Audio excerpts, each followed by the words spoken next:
Save the season trades have to be made.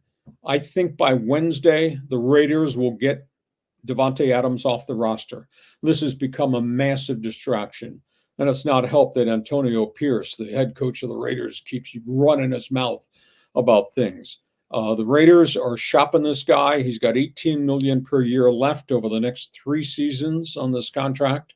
Teams are not willing to take on that contract unless the Raiders pay a portion of the money. Raiders are asking number 2 draft pick and a player to make the deal happen.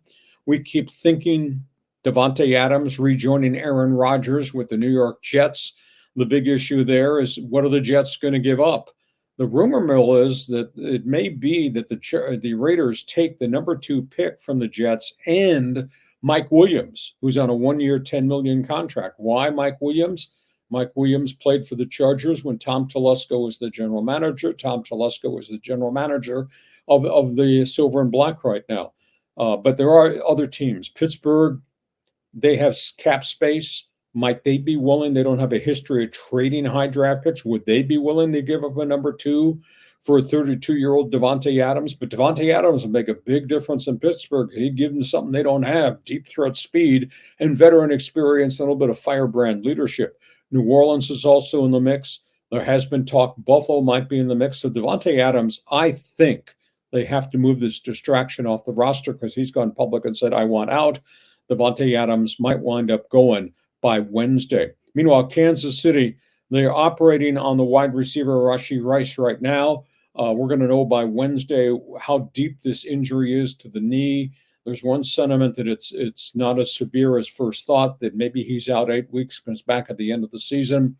But losing Rice on top of losing Hollywood Brown has really set back that offense. They're going to have to make a trade. And the rumor I keep hearing is that they're talking to Tennessee about DeAndre Hopkins, who's in the final year of a contract. That's a vested veteran. Come in, he'd probably play pretty well. And Brett Veach and Andy Reid, historically in Kansas City, John, have made deals to rent veterans, and the guys they brought in have been difference makers. So your thoughts on this Raiders situation, your thoughts on what Kansas City does?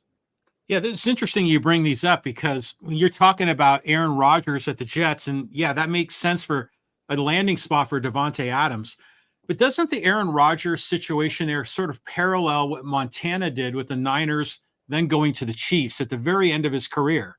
I mean, how often can we expect some of these older quarterbacks to have success? I mean, at some point they just kind of get, they reach their end, don't they? Well, they do. Normally you hit the wall, and a lot of times it's got to do with injuries more than it does with anything else. But this is wide receiver, because then you got Patrick Mahomes and the tight ends and the number one draft pick, Xavier Worthy. So they're looking for a trustworthy route runner more than a game breaker. Kansas City's not going to make a deal within the division with the Raiders, or maybe I should say the Raiders are not going to do anything to make Kansas City another deeper team. So that potential deal for Davante Adams does not work in Kansas City. But I think Kansas City, Tennessee, DeAndre Hopkins as a short-term rental, and if he has a good second half of the season, and I trust he would, then Kansas City could offer him a 1-year or 2-year extension beyond that. So I think that deal is probably going to happen. John, we go from